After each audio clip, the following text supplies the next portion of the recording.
అన్నాడు అది తిరిగొచ్చింది. ఈ మనసుని తిరిగి రమ్మని ఆ దేవుడు పంపాడు. ఈ లోకమే చూసి నిజమని మాయలు పడ్డాడు. దేవుడు లేడని అనుకొని బ్రతుకుచున్నావు. ఆ దేవుడు నాతో పిలిస్తే రాకున్నావు. దేవుడు లేడని అనుకొని బ్రతుకుచున్నావు. ఆ దేవుడు నాతో పిలిస్తే రాకున్నావు.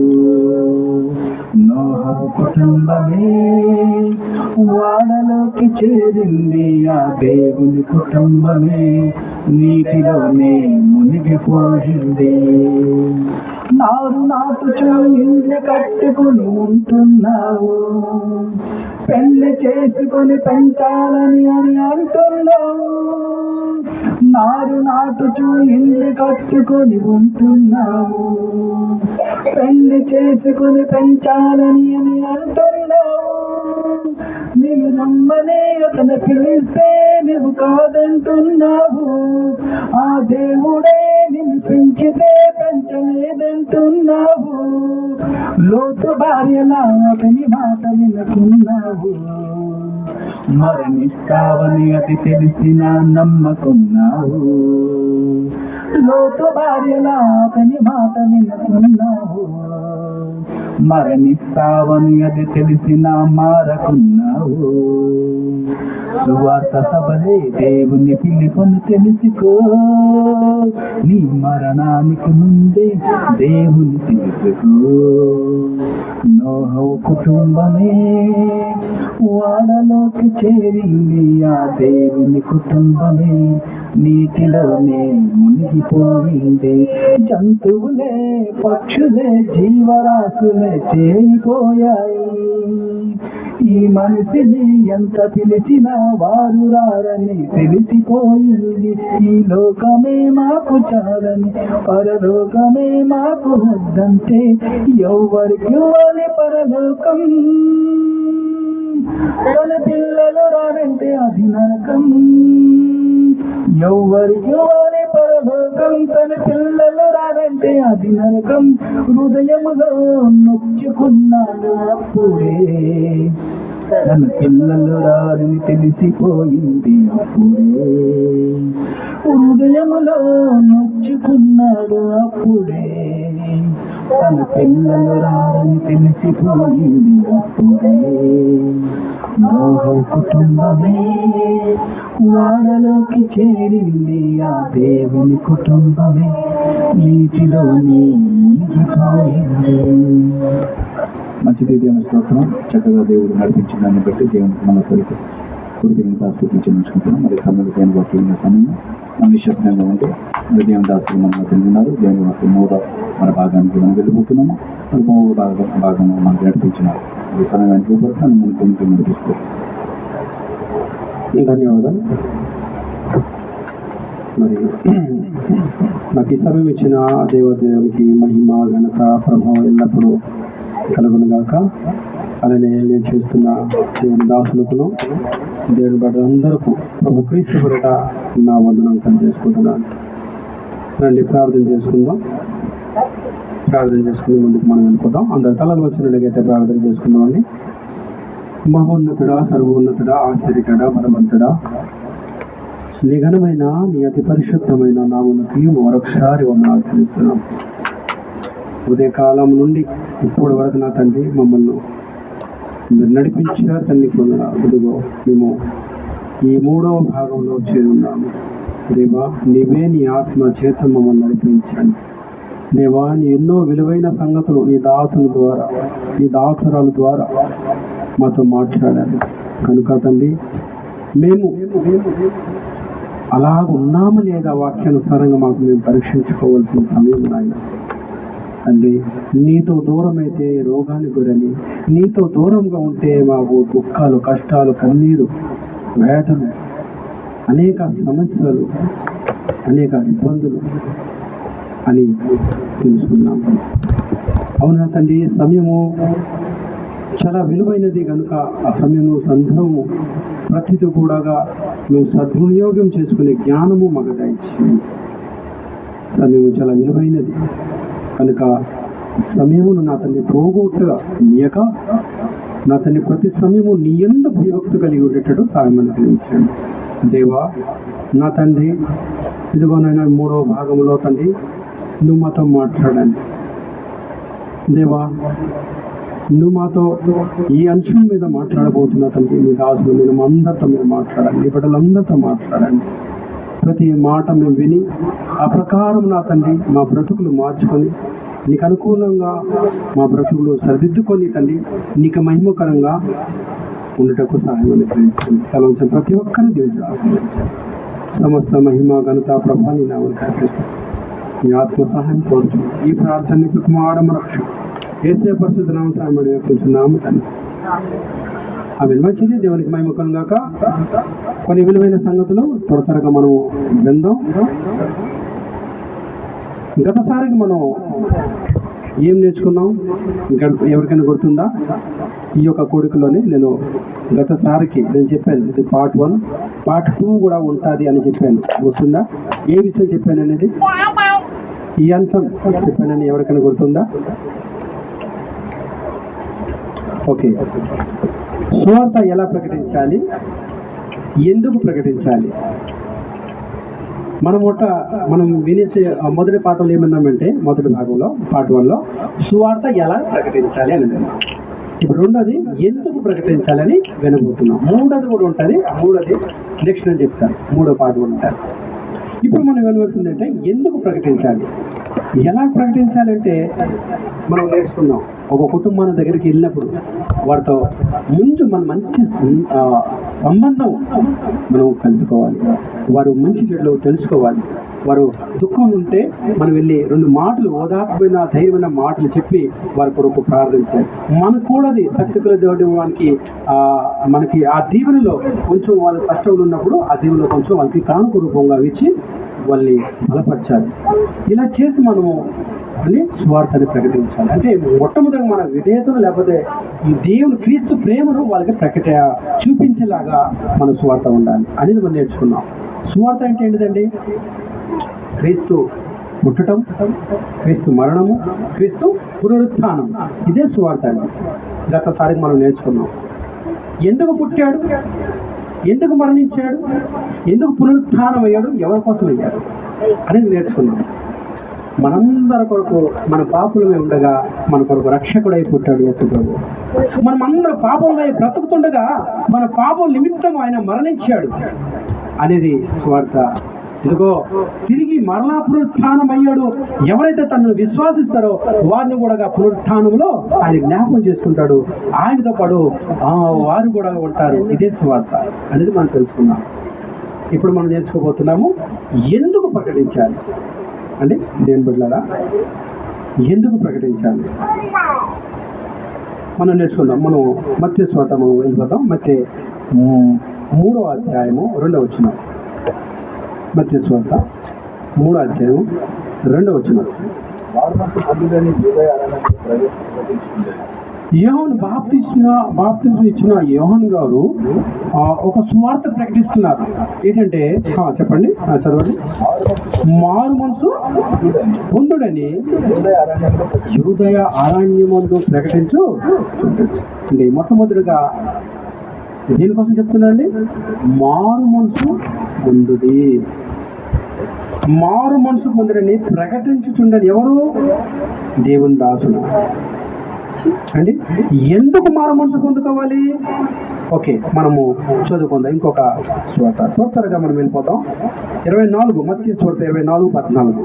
ఎందుకు మనం మారు మనసు పొందుకోవాలి, ఎందు నిమిత్తం మనం మారు మనసు పొందుకోవాలి? మర్చిపోకండి, మన అంశం పేరు మర్చిపోయి ఎందుకు ప్రకటించాలి అనేది మనం నేర్చుకుంటున్నాం. దానికి కట్టుబడి ఉండాలి మనం. ఓకే, చదవండి. మరియు ఈ రాజ్య సువార్త సకల జనుల కంటే ప్రపంచంలో అందరకును సాక్షార్థమై లోకమంతటను ప్రకటింపబడును, ఆ తర్వాత అంతము వచ్చును. దేవుని బిడ్డల ఎందుకు ప్రకటించాలంటే, ఇదిగో దేవుడు రాకడా త్వరలో రాబోతుంది. ఎందుకు ప్రకటించాలి? దేవుడు రాకడా త్వరగా రాబోతుంది. డిస్టర్బ్ చేయకుండా కొంచెం బయట ఓకేనా. త్వరగా రాబోతుంది. ఎందుకంటే ఎందుకు ప్రకటించాలి? దేవుడు రాకడా త్వరగా రాబోతుంది. అందుకు ఏం చేయాలి? మారు మనసు పొందుకో తల్లి, మారు మనసు పొందుకో సహోదరుడా, మారు మనసు పొందుకో సహోదరి. ఎందుకు ఎందుకు చెప్పాలి? రాకడా రాబోతుంది అన్న, రాజు రాబోతుంది, దేవుడు రాకడా రాబోతుంది. ఇదంతా లయమైపోతుంది, ఇంకా లోకము ఉండదు. అందుకు ప్రకటించాలి. ఒకటి. రెండోది మనం తెలుసుకుందాం, ఎందుకు ప్రకటించాలి. అసలు మనము ఎందుకు ప్రకటించాలండి? ఎందుకు ప్రకటించాలి? ఆయన నామం ఎందుకు ప్రకటించాలి? ఆయన స్వార్థం మనం ఎందుకు ప్రకటించాలి? దానికి ఎందుకు కారణం ఉందా? ఖచ్చితంగా ఉందండి. 1 పేతురు 2వ అధ్యాయము 9వ వచనం. మనం ఎందుకు ప్రకటించాలి? ఎందుకు దేవుని మాటలు చెప్పాలి ఇతరులకు? అసలు అది మన పనేనా? ఎందుకు అది మన పనిగా దేవుడు మనకి చెబుతున్నారు? దీని వల్ల జాగ్రత్త విందాం. 1 పేతురు 2వ అధ్యాయము 9వ వచనం. అయితే మీరు అనగా మనమందరము, దేని బట్ల గుర్తుపెట్టుకోండి, మనమందరము చీకట్లో ఉన్నప్పుడు ఆశ్చర్యకరమైన తన వెలుగులోనికి అనగా క్రీస్తు వెలుగులోనికి మనందరిని పిలిచిన ఆయన గుణ అతిశయములను ప్రచురము చేయ నిమిత్తము ఏర్పరచబడిన వంశమును. ఓకే, చాలు. చక్కగా చదువుతున్న సోదరులున్న వందనాలు అండి. మనము చీకట్లో ఉన్నాము. ఆ చీకట్లో ఉన్నప్పుడు యేసుక్రీస్తు తన వెలుగులోనికి మనకి రప్పించాడు, తీసుకుని. ఒక విధంగా నరకములో ఉన్నప్పుడు, ఒక విధంగా మనం ఆ వేదన స్థానానికి వెళ్ళడానికి సిద్ధపడి మార్గులు ఉన్నప్పుడు, ఆ చీకట్లో ఉన్నప్పుడు మనకి దేవుడు అక్కడి నుంచి లేపాడండి, తీసివేశాడు. ఆ చీకటి రాజ్యాన్ని తీసివేశాడు, తన వెలుగు రాజ్యం ఉంచాడు. ఎందుకు ఉంచాడు? సోదరులు చెప్పిన రీతిగా ఎందుకు? తన గుణ అతిశయములను ప్రచురము చేయ నిమిత్తము. ఎందుకు ప్రకటించాలి? రెండోది, ఎందుకు ప్రకటించాలి? సువార్త చెప్పాలి. ఇప్పుడే చెప్పాను కదా, ఎందుకు ప్రకటించాలి?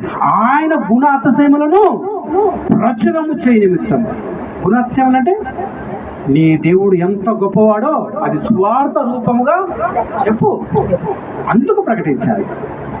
నీ దేవుడు నీ పట్ల ఎంత మేలు చేశాడో అది వారికి చెప్పు. ఎవరికైతే ఆ భాగ్యం లేదు, ఎవరైతే ఇప్పుడు వరకు చీకట్లో ఉన్నారు, ఇప్పుడు వరకు సాతాను వలలో ఉన్నారు, ఇప్పుడు వరకు ఆ బంధింపబడి ఉన్నారు కట్టలతో, నీ మాటలు అనగా దేవుడిచ్చిన ఆ మాటల వాక్యం ఏం చేయాలి? వారికి చెప్పాలి. వారు చెప్తే ఏమవుతుంది? వారు ఆ చీకటి రాజ్యం నుంచి బయటికి అనగా వెలుగులోనికి వచ్చే అవకాశం ఉంటుందండి. దేవుని బిడ్డలారా, ఎందుకు ప్రకటించాలి? మరలా ప్రశ్న, ఎందుకు ప్రకటించాలి అండి? ఎందుకు ప్రకటించాలి? పౌలు గారు అంటాడు, నేను స్వార్థ ప్రకటిస్తున్నాను కదా, దాని వెనక రహస్యం తెలుసా? నాకు గొప్ప బహుమతి ఉంది, అందుకు ప్రకటిస్తున్నాను. పౌలు గారు అంటారు, నేను ప్రకటిస్తున్నాను ఎందుకో తెలుసా? నాకు జీతం ఉంది, దేవుడు నాకు జీతం ఇస్తాడు, ఇది ఆయన పని, నేను ఆయన పని చేయడానికి నేను వెన్నుకొంపబడ్డాను, నేను వెన్నుకున్నాడు, నేను ఆయన పని చేయాలి. పని అంటే స్వార్థ ప్రకటించాలి, అందుకు దేవుడు నన్ను జీతం కూడా ఇస్తాడు. మూడోది చదువుకుందాం. 1 కొరింథీ 9వ అధ్యాయము 16వ వచనం. 1 కొరింథీ 1 కొరింథీ 9:16 అండి. మనం ఎందుకు స్వార్థ ప్రకటించాలండి? జీతం ఉంది, దేవుడు మనకు బహుమానం ఇచ్చినాడు, బహుమానం ఉంది, జీతం ఉంది మనకి. మొట్టమొదటిగా మనము దేవుడు రాకడ వస్తుందని ప్రకటించాలి. దేవుడు మనల్ని మేలు చేశాడు కనుక, ఆ చీకటి నుంచి వెలుగులోకి తీసుకుని వచ్చాడు కనుక, అందుకోసం ఆయన గుణాతిశయంలో మనం ప్రకటించాలి. మూడు, ఎందుకు ప్రకటించాలంటే మనకి జీతం ఉంది. చదవండి. నేను సువార్తను ప్రకటించుచున్నాను. నేను సువార్తను ప్రకటించుచున్నాను. నాకు అతిశయ కారణం లేదు. నాకు అతిశయ కారణం లేదు. నేను గర్వించడానికి వెళ్ళలేదు. అది నా పని. దేవుడు నాకు అప్పగించిన పని. సువార్తను ప్రకటించవలసిన భారము, సువార్తను ప్రకటించిన భారము నేను మోపబడి ఉన్నది. నా అంటే పౌలు అంట. మనం కూడా ఉన్నామా? నా అంటే ఎవరు? నీవు లేవా? నేను లేనా? నా మీద, నీ మీద, అందరి మీద ఆ భారం ఉంది.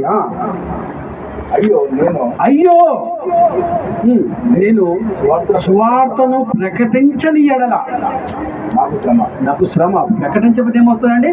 శ్రమ.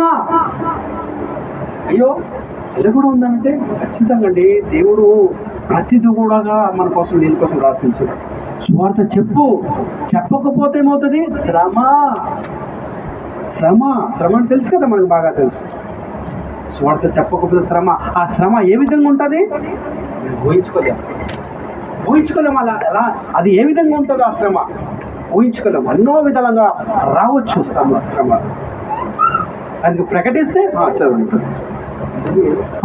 నేను ఇష్టపడిన చేసిన ఎడల, నేను ఇష్టపూర్వకంగా లేకపోతే మనసుపూర్వకంగా ఆ సువార్త పని చేసిన ఎడల నాకు జీతము.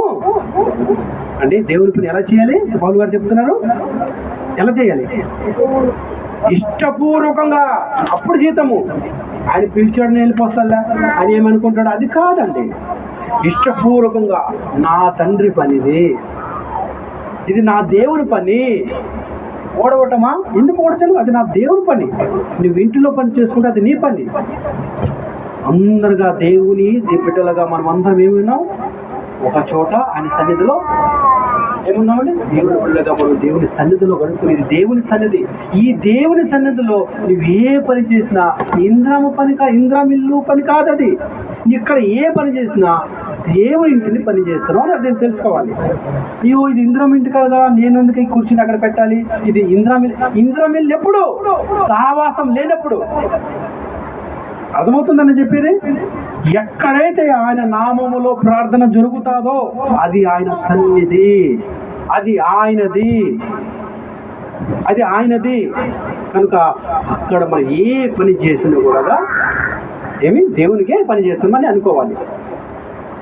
ఇప్పుడు గతసారికి గృహకుడిగా మన హేమలక్ష్మి ఇంటికాడ జరిగింది. చాలామంది వెళ్ళి ఆమెకు సహాయం చేస్తారని చూస్తున్నాం. అంటే ఆమెకి సహాయం చేసాడమా దాని అర్థము కాదు. ఇది దేవుని పని, నేను కూడా చేయాలని ఆమెకి సహాయం చేశాను. ఆమె పని కాదు, ఆమె ఇంటి పని కాదు, అది దేవుని పని.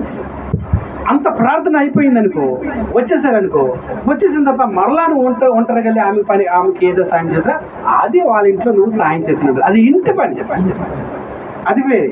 కానీ దేవుడు ప్రార్థన జరిగిన కాల సమయంలో అది ఆ సండే ఆ వర్షిప్ కావచ్చు, గృహకుడికి కావచ్చు, ఏది కూడా కావచ్చు, అది నువ్వు ఇంట్లో పని చేసినప్పుడు అది దేవుని పని. అది ఎలా చేయమంటున్నాడు పౌలు గారు? ఎలా చేయాలి? ఎలా ఆ పనే? ఓకే, దేవుని పని. అది ఎలా చేయాలి? కాదు, ఎలా చేయాలి? ఇష్టపూర్వకంగా, మనసపూర్తిగా. మన భాషలో ఇష్టపూర్వకంగా అంటే మనసపూర్తిగా చేయాలి. అప్పుడు ఏమవుతుంది? జీతము. అర్థమవుతుందని దేవుని బిడ్డలారా? అప్పుడు మనకి జీతం ఉంది. 16 కూడా చదివారా?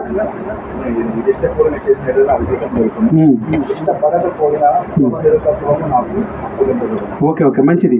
మనం చూసామండి. 3వది, మనం దేవుని సువార్తను ప్రకటిస్తే, ఎందుకు ప్రకటించాలంటే మనకు జీతము ఉంది కనుక ప్రకటించాలి. ఓకే, 4కి వెళ్ళిపోదాం. 4 ఎందుకు మనం ప్రకటించాలి సువార్త పని? ఎందుకంటే ఇది దేవునికి నచ్చే పని. 4వది ఏంటిది? ఎందుకు ప్రకటించాలి? ఈ పని దేవునికి నచ్చే పని, దేవుడు ఇష్టపడే పని, స్వార్థ పని. అందుకు మనము ప్రకటించాలి. యెషయా గ్రంథము 58:3 ఇది దేవునికి ఇష్టమైన పని కనుక అందుకు మనము ప్రకటించాలి. ఎందుకు ప్రకటించాలి? మళ్ళా మీకు అడుగుతున్నాను, చెప్పాలి. ఎందుకు ప్రకటించాలి? 4వది, ఇది దేవునికి ఇష్టమైన పని, అందుకు ప్రకటించాలి. గుర్తుపెట్టుకోవాలి. మొట్టమొదటిగా ఏం చేసుకున్నావు? మొట్టమొదటిది ఏంటి? మళ్ళీ అడుగుతాను మీకు. మాకు ఇబ్బంది పడేస్తాను అనుకుంటున్నారా? నేర్చుకోవాలి అండి. మొట్టమొదటి మనం ఏం నేర్చుకున్నాం? దేవుడు రాకడ వస్తుంది, అందుకు మారు మనసు పొందుకో అని ప్రకటించాలి. అందుకు ప్రకటించాలి. రెండోది, ఆయన మనము చీకట్లో బ్రతుకున్నప్పుడు ఆయన మన వెలుగులో తీసుకుని వచ్చి ఆయన గుణ అతిశయములు ప్రాచుర్యము చేయడంతో ప్రకటించాలి. మన దేవుడు ఎంత గొప్పవాడని. మూడోది ఏం నేర్చుకున్నాం? మనకు ఈ పనిలో జీవితం ఉంది. మనస్ఫూర్తిగా పనిచేస్తే జీవితం ఉంది. 3 మరలా అడుగుతాను. 1, 2, 3. 4ది ఏంటి? మళ్ళీ చెప్పండి. 4ది ఏంటిది?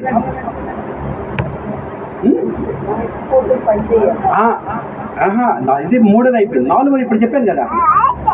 నంబర్ 4వ నంబర్ ఏంటిది? ఇది దేవునికి అలా చెప్పాలి, ఇష్టమైన పని, అందుకు ప్రకటించాలి. 3వది మళ్ళీ రివర్స్ వెళ్తాను, మీకు ఎంత జ్ఞాపకం ఉందో తెలుసుకోవడానికి. 3వది ఏంటి? 3వ పని ఇష్టపూర్వకంగా చేయాలి. ఓకే. 4వది అలియా, వెరీ గుడ్, చాలా మంచిది. దేవునికి మహిమ గాక. ఇష్టమైన పని. యెషయా గ్రంథము 58:3 కొన్ని వచనం చదువుకుందాం. కొంతమంది వచ్చి దేవుని మీద నింద చేసిన వాళ్ళు అప్పుడు ఉన్నారు, ఇప్పుడు కూడా ఉన్నారండి. వాళ్ళు ఎలాంటి వారంటే, అది వారు చేసినదంతా దేవుడు మెచ్చుకోవాలి, దేవుడు ఏదో ఇచ్చేయాలి, దేవుడు ఆశీర్వదించేయాలి. కొంచెం చిన్న పని చేసినా కూడా దేవుడు అలాంటి భావన కలిగిన వారు అప్పుడు ఉన్నారు, ఇప్పుడు ఉన్నారండి. చదవండి.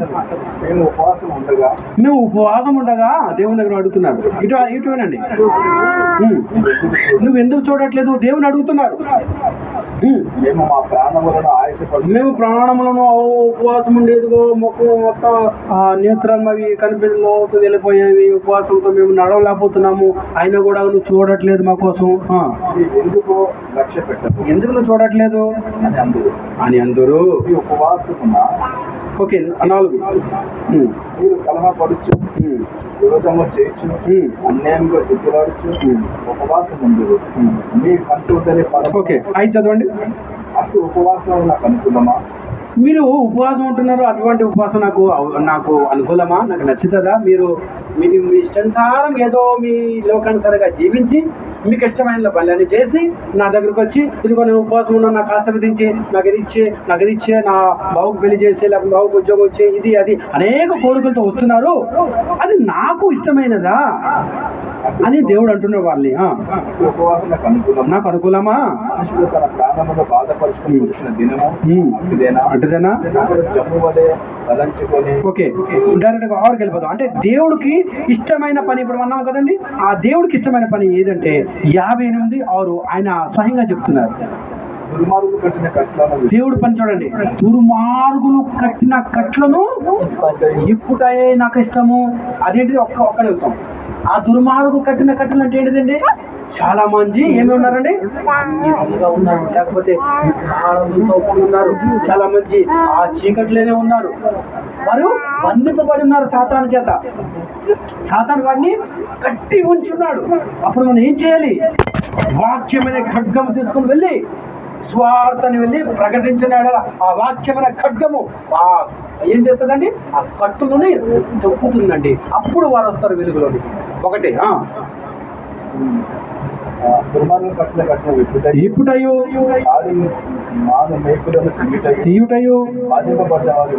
బాధింపబడిన విడిపించుటయో నేను ఏర్పరచుకున్న ఉపవాసం లేదా నేను ఇష్టపడే పని అని అనుకోవచ్చు. అర్థమైందండి? అంటే మీరు వెళ్ళండి, అది నాకు ఇష్టమైన పని, వెళ్ళి చెప్పండి, స్వార్థ ప్రకటించండి. ఇప్పుడు వరకు కూడా అంధకారంలో బ్రతుకుతున్నారు, ఇప్పుడు వరకు కూడా సత్యం లేక అసత్యంలో జీవిస్తున్నారు. అలాంటి వారికి వెళ్ళండి. బంధింపబడి ఉన్నారు, మీకు సత్యం తెలుసు కదా, వెళ్ళండి. అది నాకు ఇష్టమైన పని, అది నేను ఏర్పరచుకున్న పని, నాకు ఇష్టపూర్వకమైన పని, నేను ఆనందపడే పని అని దేవుడు అంటున్నాడండి. అది మనం తెలుసుకోవాలి.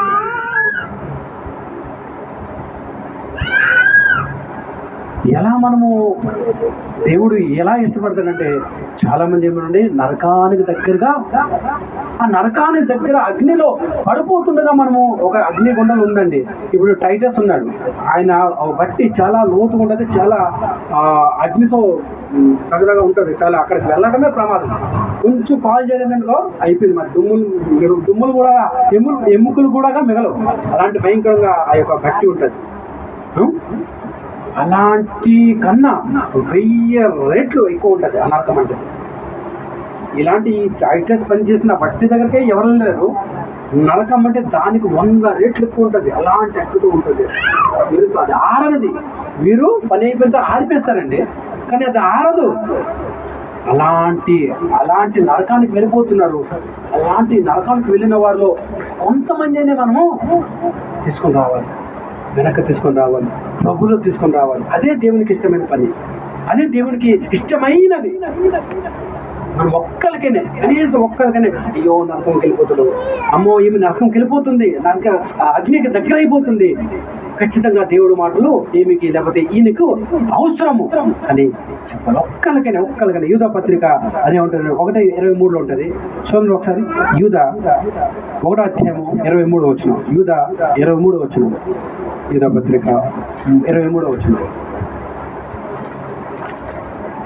అని అగ్ని నుండి లాగినట్టు కొందరిని రక్షించుడి అండి. మనం ఏం చేయాలి? అగ్నికి వెళ్ళిపోతున్న వారిని కొందరిని లాగి రక్షించాలి, ప్రభులోకి నడిపించాలి. అది మన పని, అది దేవునికి ఇష్టమైన పని. దేవుని బిడ్డలారా, ఐదవది ఎందుకు సువార్త ప్రకటించాలి? ఐదవది ఎందుకు స్వార్థను ప్రకటించాలి? అమ్మా కూర్చోండి, ఎక్కడికి వెళ్ళకండి. ఎందుకు ప్రకటించాలి? ఐదవది చూసుకుంటాడు జాగ్రత్తగా వాక్యం వినండి.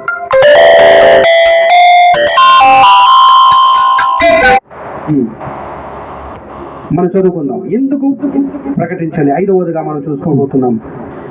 ఓకే, కీర్తన 40:9. గీత సంగీత 40 కీర్తన 49 మరియు 96:2.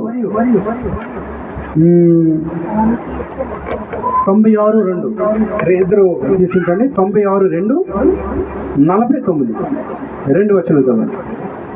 కీర్తన 40:9, కీర్తన 96:2.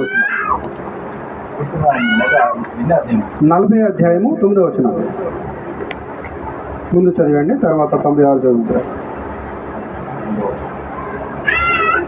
నా పెదవులు మహాసమాజములో నీతి సువార్తను ప్రకటించుచున్నాను. అంటే మన పని వద్దండి. మహాసమాజం అంటే అది ఎక్కడ కావచ్చు, ఏ ప్రాంతంలో ఉండవచ్చు. నువ్వు ఒక చిన్న ప్రాంతంలో ఉన్నావా, పెద్ద ప్రాంతంలో ఉన్నా, లేకపోతే సిటీలో ఉన్న, పల్లెటూరులో ఉన్న, అది కాదండి. నువ్వు ఎక్కడ ఉన్నా కూడా ఆ సమాజంలో నువ్వేం చేయాలి? సువార్త ప్రకటించాలి అండి. ఏ సువార్త? నీతి సువార్త. నీతి సువార్త అనగా యేసు క్రీస్తును గూర్చి సువార్త మనము ప్రకటించాలి. ఏమవుతుంది? రక్షణ ప్రకటించిన ఎడల మనకేంటిది? 96:2 చదవండి. ఎందుకు ప్రకటించాలి? అదే కదండి మన అంశము. ఎందుకు ప్రకటించాలి? ఐదవది 96:2. యెహోవా మీద పాడుడి, ఆయన నామమును స్తుతించుడి అనుదినము. ఆయన రక్షణ చూడండి, వినాలి. ఆయన రక్షణ సువార్తను ప్రకటించుడి అంటే దీంట్లో 5లో ఏముంది? నమ్మకము, రక్షణ ఉంది. దేంట్లో? సువార్తలో రక్షణ ఉంది. అర్థమవుతుందా దేవుని బిడ్డలారా? ఆయన రాకడకు మనం సిద్ధపడి ఉండాలి. ఆయన గుణాతిశయములు ప్రచురం చేసి ఉండాలి. సువార్త ప్రకటించడం ద్వారా మనకు జీతం ఉందని మనం నిరీక్షణ కలిగి ఆయన పని చేసుకుంటూ, ఆ జీతం కొరకు మనం పని చేసుకుంటూ, ఆ బహుమానం కొరకు ఎదురు చూసుకుంటూ మనం పని చేసుకుంటూ ఉండాలి ఇష్టపూర్వకంగా. నాలుగవది మనం ఏం నేర్చుకున్నాం? నాలుగది చెప్పాలి, మీకు అడుగుతున్నా. నాలుగది ఏం నేర్చుకున్నాం? అది దేవునికి మర్చిపోకండి, దేవునికి ఇష్టమైన పని కనుక అది నాకు ఇష్టమైన పని. నా దేవుడికి ఏది ఇష్టమో అదే నాకు ఇష్టం అని ఆ పనిలో మనము ఇష్టపడి పని చేయాలి. ఓకే, ఐదవది నీతిని గురించి ప్రకటించాలి, స్వార్థ ప్రకటించాలి. ఆ స్వార్థలు ఏముంది? ఇప్పుడే చదివారు కదా సహోదరులు. 96:2 వచ్చిన యెహోవా మీద పాడుడి, బాగానండి, ఆయన నామమును స్తుతించుడి, అనుదినము ఆయన సువార్త రక్షణను. అంటే సువార్తలు ఏముందనమాట? రక్షణ ఉంది, రక్షణ ఉంది సువార్తలో. అర్థమవుతుందండి? ఎన్ని లాభాలు ఉన్నాయా అంటే ఉన్నాయి. ఆరోది ఎందుకు ప్రకటించాలి అంటే దేవుడు ప్రకటించబడిన గనుక మనం ప్రకటించాలండి. దేవుడు మనకి చెప్పమన్నాడు కనుక మనం చెప్పాలి. ఇంకా కొన్ని 46 ఏషియా 46 యెషయా గ్రంథము 49వ వచనం 40వ అధ్యాయం 9వ వచనం.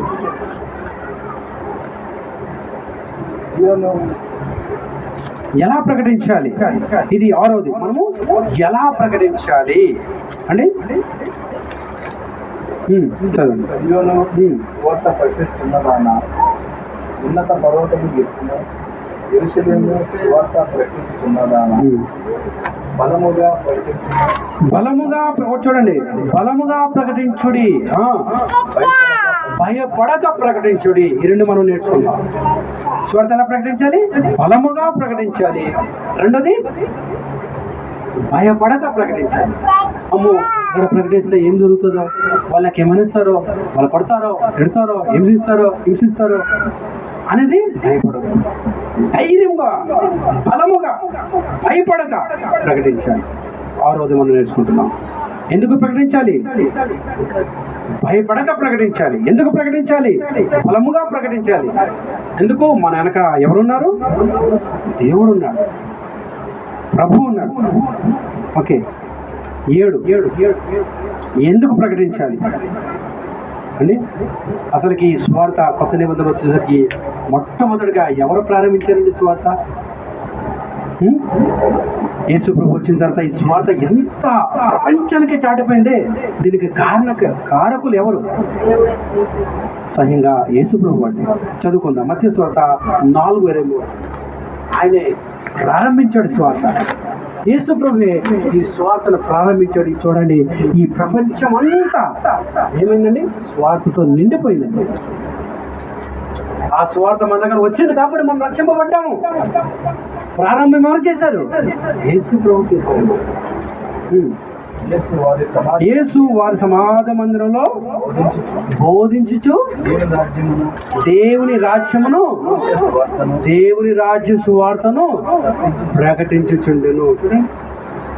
యేసు ప్రభు బాప్టిసం తీసుకున్న తర్వాత బయటికి సమాజం మొదలైన తర్వాత ఆయన మొదలు పెట్టాడండి స్వార్థ.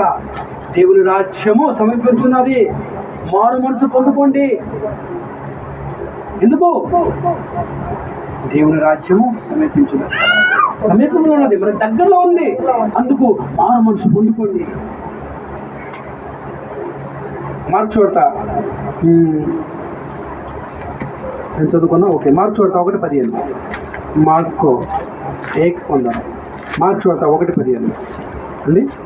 మొట్టమొదటిగా నిబంధనలు, కొత్త నిబంధనలు మనకి ఎవరండి ప్రకటించారండి? యేసు ప్రభు వారు సువార్తను ప్రకటించారు. ఎందుకు ప్రకటించాలండి? ఆయన రాజ్యము సమీపంలో ఉన్నది, అందుకు ప్రకటించాలి. కాలము సంపూర్ణమై ఉన్నది, దేవుని రాజ్యము సమీపించి ఉన్నది, మారు మనసు పొంది సువార్తను నమ్ముడి. అని ప్రకటించడం. మనం కూడా ఏం చేయాలండి? ఇదిగో అదే లక్ష్యంతో, అయ్యా సమయం లేదు, మారు మనసు చెందు, బాప్టిజం పొందుకో, నీ పాపాలు ప్రభు దగ్గర ఒప్పుకో, పాప క్షమాపణ పొందుకో, దేవుని రాజ్యానికి వారసుడు కా. మనం కూడా అదే సువార్తను ప్రకటించాలి. ఎందుకు ప్రకటించాలి?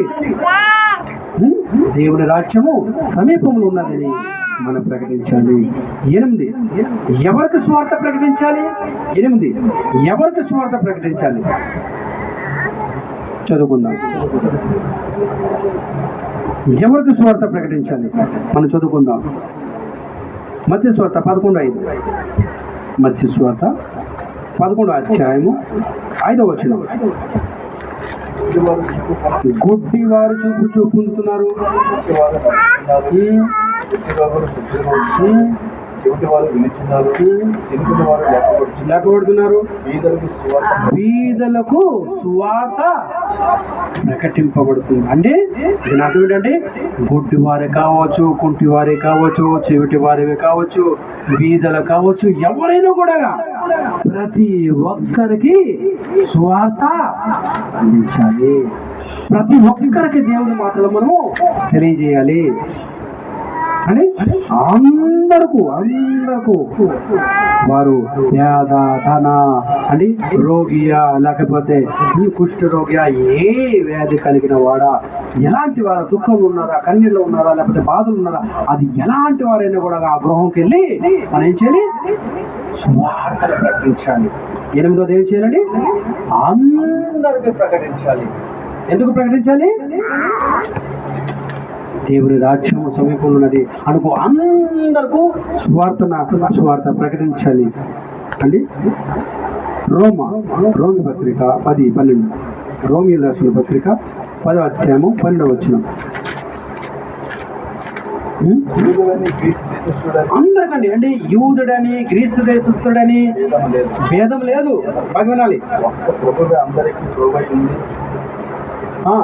ప్రార్థన చేయవారందరి ఎడల ప్రభువు అందరికీ ప్రభు అంటే ఇక్కడ మతము కాదు, జాతితో పని లేదు మనకి, మతముతో పని లేదు మనకి, క్యాస్ట్తో పని లేదు మనకి, భాషతో పని లేదు మనకి.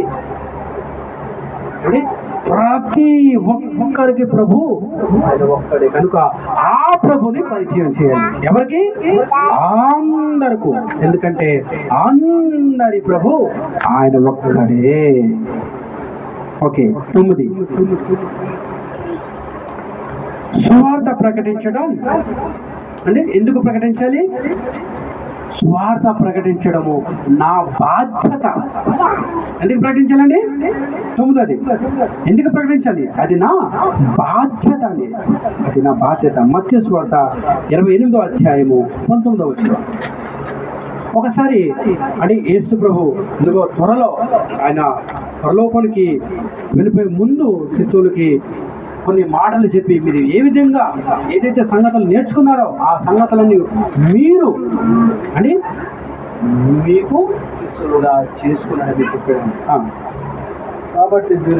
కాబట్టి మీరు వెళ్ళి సమస్త జనులను శిష్యులుగా చేయడు. చాలు అంటే మీరు వెళ్ళి సమస్త జనులకు విశ్వాసులుగా చేయుడి. అంటే ఉందా? అలాగే ఉందా? సమస్త జనులకు విశ్వాసులుగా చేయుడి అని ఉందా? అడుగుతున్నాను, మీకే ఉందా? నాకు అర్థం కాలేదు చెప్తున్నా. అందరికి విశ్వాసులుగా చేయడం ఉందా, శిష్యులుగా చేయడం ఉందా? దీనికి రెండింటికి తేడా ఉంది. శిష్యులు అంటే ఏంటిది, విశ్వాసులు అంటే ఏంటిది?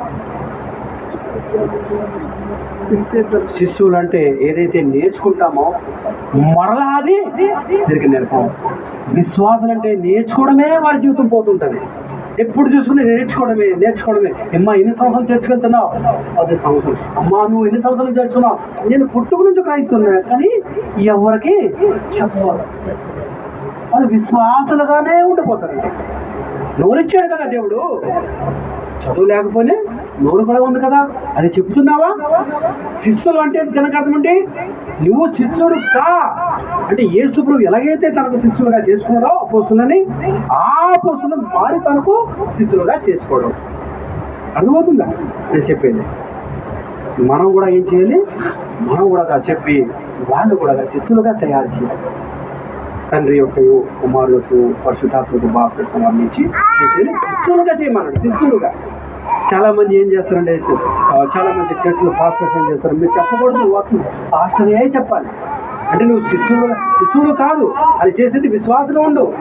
నువ్వు ఉంటే నాకు కానుకలు వస్తాయి. నువ్వు నేర్చుకున్నావు అనుకో వాక్యము, నువ్వు ఎక్కడ వెళ్ళో చర్చి పెట్టుకుంటావు, నా కానుక లేకపోతే అని స్వార్థంతో చెప్పొద్దని వాళ్ళకి ఏం చేస్తారు, విశ్వాసాలుగానే చేస్తుంటారు. విశ్వాసం కాదండి, శిష్యుడు కావాలి. శిష్యురాలుగా కావాలి. శిష్యురాలు చేసే పని ఏంటంటే, ఏదైతే వింటారో వారు ఉంచుకోరు, చెప్పుతారు ఇతరులని. అర్థమవుతుందా? శిష్యుడు అంటే ఏదైతే నేర్చుకుంటారో శిష్యుల యొక్క తత్వము అది నేర్చుకున్న తర్వాత మళ్ళా చెప్పుతారు. ఎవరిని? తెలియని వారిని చెప్పి మళ్ళా వారిని కూడా శిష్యులుగా అది నా బాధ్యత. అర్థమవుతుంటే దేవుని బిడ్డలారా, అది మన బాధ్యత అండి. సువార్త చెప్పడము అది నా బాధ్యత. సువార్త ప్రకటించడానికి మనలో ఉండవలసింది ఏంటి అసలైనది? ఇప్పుడు ముఖ్యంగా వచ్చాం, చివరిలోకి వచ్చేస్తున్నాం. సువార్త ప్రకటించడానికి అసలైన మనలో ఏముండాలి? సువార్త మీద అంతా చెప్పుకుంటూ వచ్చాం కదా. అసలుకి ఇవన్నిటి కారణం ఏముంటే ఆ సువార్త మనకి బలంగా పనిచేస్తుంది? మనలో ఏముండాలి? ఏముంటే ఆ సువార్త వారిలో ప్రచురింపజేస్తారు, ఒక వెలుగును తీసుకుని వస్తారు. మనలో వారు చూసేది ఏంటిది? సువార్త ఎందుకు ప్రకటించాలి? మనలో ఉండవలసింది ఏంటిది? చదువుకుందాం. రోమీయుల రాసిన పత్రిక. మనలో ఉండవలసింది ఏమి ఉంటే అది చూసే మనం మాటలు కూడా చెప్పే అవసరం లేదండి. అంటే దేవుడు మాటలు కూడా కొన్ని చెప్పి ఆగిపోయినా కూడా మనలో వారు చూడవలసింది చూస్తారనుకో, ఆటోమేటిక్గా అయ్యా నాకు 2 మాటలు చెప్పిన వారే నీ దగ్గరికి వస్తారు. అది ఏంటిది? అదేముండాలి? రోమీయుల రాసిన పత్రిక 16-19. ఏముంటే మన సువార్తకు అది బలంగా, ఒక ఖడ్గంగా, ఒక కవచంగా అది పనిచేస్తుంది మనకి. అదేంటిది? 16-19.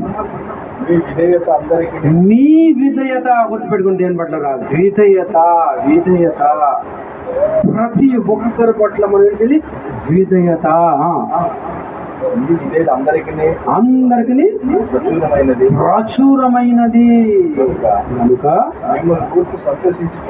మిమ్మల్ని బట్టి సంతోషించాలి. చూడండి దేని పట్ల ఇక్కడ మనం చేసుకున్నట్టే, ఈ విధేయత అంట ఆటోమేటిక్ ఏం చేసేస్తుంది? స్వార్థ చేసేస్తుందంట. అర్థమవుతుందా? ఇప్పుడు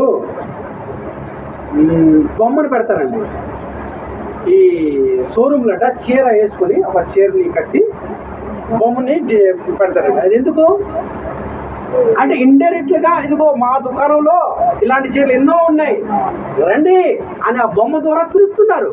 అర్థమవుతుందా మీకు? ఆ బొమ్మ నిలబెట్టి మంచి చీర కట్టి ఇలాంటివి ఇంకా ఎక్కువ అందమైన చీరలు మా దగ్గర ఉన్నాయి, మా దగ్గర రండి ఆ బొమ్మకు కట్టించి చీర ఆకర్షణతో పిలుస్తుంటారు దుకాణం చేసేవారు. అంటే ఇక్కడ చెప్పిన పౌరు అర్థం ఏంటంటే, మీ విధేయత ఉంది కదా, మీ విధేయత అంటే అన్ని దాంట్లో వాళ్ళకి అనుకూలంగా ఉండటము, వాళ్ళు ప్రేమించడం, సాత్వికము, సమాధానం కలిగి ఉండటము, వాళ్ళకు ఉపయోగకరంగా ఉండటము, వాళ్ళకి మేలుకరంగా ఉండటం, అన్ని విధాలుగా మనం విధేయత మనలో కనిపించితే ఎందుకో వాళ్ళు చూసినప్పుడు అమ్మో వీళ్ళు అన్ని విధంగా ఈయన చూస్తే లేకపోతే ఏమైనా చూస్తే స్వయంగా దేవుడు దూతలాగే ఉన్నాడు, లేకపోతే దేవుడు దూతలాగానే ఉంది. ఈమె మాటలు చూడు, ఈమె క్రియలు చూడు, ఎంత చక్కగా ఈమె మాట్లాడుతుంది, ఈమె ప్రవర్తన ఎంత చక్కగా ఉంది, నేను ఇబ్బందులు అని పడున్నాను చూసి నా దగ్గరకు వచ్చి నాకు ఎంత బలమైన మాటలు చెప్పి నాకు అంటే ఎంతో కొంత సహాయం చేసి వెళ్ళింది. ఏంటి వాళ్ళు చూసి మనలో ఏం చూస్తున్నారు? విధేయతను చూస్తున్నారు. ఆ విధేయత ఏం చేస్తుందంటే ఆటోమేటిక్గా సువార్తను అంగీకరించేది చేస్తుంది. మనలో ఉన్న విధేయతే సువార్తకు కారణమవుతారు అని సువార్తకు కారణమవుతారు. ఒక సైనికుడు యుద్ధము అంటే డాలు వేసుకుంటాడు, డాలు పట్టుకుంటాడు, కవచం ధరించుకుంటాడు, ఖడ్గం పెట్టుకుంటాడు. అది సైనికుడు గుర్తది, సైనికుడు గుర్తది. మరి ఒక క్రైస్తవుడికి గుర్తు ఏంటిది? ఒక క్రైస్తవుడు గుర్తు ఏంటంటే విధేయత. ఈ విధేయతే అది గుర్తింపు ఒక క్రైస్తవుడండి, క్రైస్తవురాలని. ద్వారా అంటే ఏమవుతుంది? స్వార్థ ఆటోమేటిక్గా మనము ప్రకటించేస్తుంటాము. ఈ సైనికుడు ఎవరితో యుద్ధం చేస్తాడు? మనుషులతో యుద్ధం చేస్తాడు. మనము కూడా ఎవరమండి? సైనికులు కదండి. మనం కూడా యుద్ధం చేయవలసిందే కదా. ఎవరితో యుద్ధం చేస్తున్నాం మనము? ఎఫెసీయుల పత్రిక ఎఫెసీ 6:10. మనము యుద్ధం చేస్తున్న ఇప్పుడు సువార్త అనేది ఏంటి అనుకుంటామండి? అది ఒక యుద్ధము. సాతానుకు విరోధంగా వెళ్ళి సువార్త ప్రకటిస్తున్నాము. సాతానుకు నచ్చదు, అయినా కూడా మనం ఏం చేస్తున్నాం? సువార్త ప్రకటిస్తున్నాం. అక్కడ కొన్ని ఇబ్బందులు వస్తాయి, అయినా కూడా ప్రకటిస్తున్నాం. ఏం చేస్తున్నాం? యుద్ధం. అది ఏ యుద్ధం? ఎవరితో యుద్ధం చేస్తున్నాం మనం? చదవండి 6:10, ఎఫెసీ 6:10. అందుకు ప్రభు యొక్క మహాశక్తిని బట్టి ఆయన యందు బలవంతులై ఉండండి. మీరు అపవాది తంత్రములను ఎదిరించాలంటే, లేకపోతే ఎదుర్కొనేటప్పుడు శక్తి మంతులు అవునట్లు. అందుకు మీరు ఏం చేసుకోవాలంటే దేవుడు ఇచ్చిన కవచములను అని కవచములు ధరించుకుంటే వాక్యముతో పరిపూర్ణలై ఉండండి. దేవుడిచ్చిన కవచములు, యుద్ధసూరుడు ఒక సైనికుడు తన కవచం ధరించుకుంటాడు, గను పెట్టుకుంటాడు, ఎన్నో సిద్ధపాటుతో వెళ్తాడు. మన సిద్ధపాటు ఏంటిది? మన క్షేమం ఏంటిది? మన రక్షణ ఏంటిది? దేవుడు వాక్యం.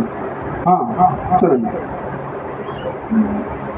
మీరు అపవాది తంత్రములను శక్తిమంతులైనట్లు ఎలాగనగా మనము పోరాడుతున్నది శరీరంతో కాదు, కానీ ప్రధానులతోనూ అధికారులతోనూ ప్రస్తుత అంధకార సంబంధులకు నాదులతోనూ ఆకాశ మండలం తిరుగుతున్న దురాత్మ సమూహములతోనూ. మన పోరాటం ఎవరితోనండి? అధికారులతో కాదా, ప్రధానులతో కాదా? ఇప్పుడు మన వాక్యం చెప్తున్నాం, అక్కడ వచ్చేసి అక్కడ అధికారులు వస్తారు. ఏం చేస్తారు? మనతో మంచిదండి అని అంటుంటారు. ఎవరు? అధికారులు. ఆ వీధికి ప్రెసిడెంటో, ఆ వీధికి ఏదో సెక్రటరో, కౌన్సిలరో, కార్పొరేటరో ఏదో ఉంటారు. మంచి శాపమంటాడు. మనం ఏం చేస్తాం? అభ్యర్థం, అయ్యా నేను వినేదాన్ని కానీ దాన్ని వెనక చెప్పను, చెప్పేదాన్ని నాగం అని యోహాను గారు, పేతురు గారు మనకి చెప్తారు. ఆ ఇంటిని బంద్ చేస్తే ఇంకొకటి నేను చెప్తాను, ఆ ఇంటి బంద్ ఇంకొకటి. ఆపలేవు సువార్త. అధికారులు ఆపుతారు, ప్రధానులు ఆపుతారు. అంటే సువార్తని చెప్పకుండా ఆపేవారు ఉన్నారు లేరా? ముఖ్యమంత్రులు లేదా, ప్రధానమంత్రులు ఉన్నారు మన దేశంలో, ఆపుతున్నారు. ఇప్పుడు కూడా ఆపుతున్నారు. ఆర్ఎస్ఎస్ కావచ్చు, బజరంగ దళ్ కావచ్చు, లేకపోతే ఏంటి సనాతన ధర్మం కొత్తగా మా క్రైస్తవులకు విరోధముగా కొన్ని తీసుకుని వచ్చి చెప్పడానికి వీలు లేదు భారతదేశంలో అన్నట్టుంటారు. ఇంత మాత్రం మనం రక్షణ సంబంధించిన స్వార్థను చెప్పకుండా ఆపేస్తామా? అందుకు ఏమన్నానంటే ముందుకు చదువుకున్నాం, బలముగా చెప్పండి, ధైర్యంగా చెప్పండి. ఇది మన దేవుడు మనకి ప్రోత్సహిస్తున్నాం. భయపడకండి. మనం ప్రధానులతో పోరాటం ఉంది. ప్రధానులు, ముఖ్యులు అంటే అధికారులు మనకి విరోధంగా పోతారు. దాపుల సమూహం మనకు విరోధంగా ఉన్నారు. ఆయనను భయపడకండి. మీరు ఏది విన్నారో, ఏది నేర్చుకుంటారో ధైర్యంగా చెప్పండి, ధైర్యంగా చెప్పండి. మన విధేయతే మనకి సువార్తగా దేవుడు ఎన్నో సంగతులు మనకి నేర్పున్నారండి. మళ్ళా రిమైండ్ చేసి మళ్ళీ నేను ముగించేస్తాను. మొదటిగా మనము ఎందుకు ప్రకటించాలి? ఫస్ట్ చెప్పాలి. మొదటిగా మారు మనసు పొంది దేవుని రాజ్యం సమీపంలో ఉంది కనుక అందుకు మనం ప్రకటించాలి. రెండోది గుణాత్యములు రచనము చేయుటకు మనము ప్రకటించాలి. మూడోది మనకు ఆ సువార్తలో జీతం ఉంది, బహుమానం ఉంది, అందుకు ప్రకటించాలి. 4వది దేవునికి సువార్త పని దేవునికి ఇష్టమైనది కనుక మనం సువార్తను ప్రకటించాలి. 5వది ఎందుకు ప్రకటించాలి? ఆ సువార్తలో రక్షణ ఉంది అనేది మనం ప్రకటించాలి. ఎందుకు ప్రకటించాలి? దేవుడు చెప్పాడు కనుక ప్రకటించాలి.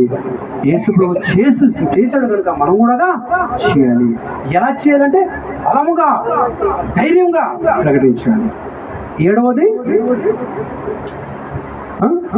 మొట్టమొదటిగా యేసు ప్రభు సువార్త చేశారు కనుక మనం చేయాలి. 8వది ఎవరికి సువార్త ప్రకటించాలి అంటే అందరికీ ప్రకటించాలి. జాతి, మతం, ఇది అది నీది నాది అని కాక అందరూ సమానులే, అందరూ దేవుని బిడ్డలే, అందరికి ప్రభు ఒక్కడే, అందుకు ప్రకటించాలి. 9వది ఎందుకు ప్రకటించాలి? నా బాధ్యత, అది దేవుడు నాకు అప్పగించిన అది బాధ్యత. 10వది సువార్త ఎందుకు ప్రకటించాలి అంటే సువార్త ప్రకటించిన మొట్టమొదటి దానికి ఏం కావాలి? సువార్త ప్రకటించాలంటే మనలో ఉండవలసింది ఏంటంటే ఏమి ఉండాలి? విధేయత ఉండాలి. ఇవన్నీ ఉన్నప్పుడే మనము దేవుని సువార్త బలంగా, ధైర్యంగా చెప్పగలము, చేయగలము. దేవుడు కొన్ని మాటలు దేవుడు ఆశీర్వదించడం కాక 3వ పాఠం నేను నెక్స్ట్ చెబుతా. సువార్తకు ఆటంకము ఎవరు అనేది 3వది మనం నేర్చుకుందాం. సువార్తకు ఆటంకము ఎవరు అనేది 3వ భాగంలో మనం నేర్చుకుందాం. ప్రార్థన చేసుకుందాం. మహోన్నతుడా, సర్వోన్నతుడా తండ్రి, నీ వందనాలు. నీ ఘనమైన, నీ అతి పరిశుద్ధమైన నామమును వందనాలయ్యా. నీ విలువైన గొప్ప సంగతులు మాకు తెలియజేసి నీకు వందనాలు దేవా. అవున తండ్రి ప్రభా, సువార్త చెప్పడము అది నా భాగ్యము, అది నా బాధ్యత. సువార్తలో నాకు జీతం ఉంది, అందుకు నేను ధైర్యంగా చెప్పాలి, బలంగా చెప్పాలి, ఎవరికి భయపడిన అవసరం లేదు. అవునైనా ప్రభా, సువార్తలో నా తండ్రి ప్రభా రక్షణ ఉంది, అందుకు నేను సువార్త ప్రకటించాలి. అయ్యా, సువార్త ఎవరికి చెప్పాలంటే అందరికీ చెప్పమని చెప్పావు తండ్రి, నీకు వందనాలు అయ్యా. సువార్తకు వెళ్ళే ముందు నాలో విధేయత ఉండాలి అనేది మాకు నేర్పించావు. మా పోరాటము శరీరంతో కాదు కానీ లోకనాథులతో, అధికారులతో, అయ్యా దురాత్మ, చీకటి ఆకాశం తిరుగుతున్న దురాత్మ సమూహంతో మా పోరాటం ఉంది కనుక తండ్రి, మేము నీవిచ్చిన కవచమును ధరించుకొని, నా తండ్రి నీ వాక్యముని కవచము ధరించుకొని ఈ వాక్య ప్రకారం మేము మా బ్రతుకులు దిద్దుకుంటూ అయ్యా ఒక వెలుగుగా ఈ ప్రపంచం మాకు గుర్తించలాగున నీ వెలుగును అనేక చీకట్లు ఉన్న వారిని ఆ వెలుగును తీసుకుని ప్రకాశించలాగున కృప చూపండి. ఎదుగోనైనా ప్రభా, సువార్త పని మీద షిడి వెళ్ళిపోతున్నాం తండ్రి. నీ కృప, నీ కాపుదల, నీ సహాయం మాకుతో ఉంచున్నాయి. ఎవరు గృహంకి ప్రభా నడిపించబోతున్నావో తండ్రి నీకు తెలియను తండ్రి. ఆ గృహంగా నడిపించండి. నీవే ఆ కుటుంబంతో మాట్లాడండి, మమ్మల్ని వాడుకోనండి.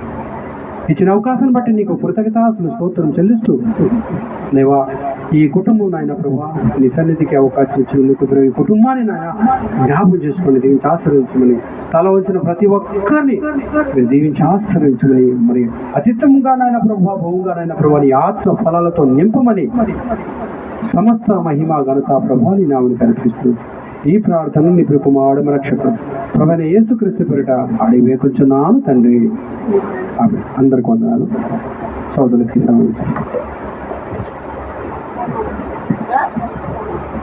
మంచిది. మరి అనేక విషయాలు మనం విన్నాము. ఇంతకుముందు సువార్త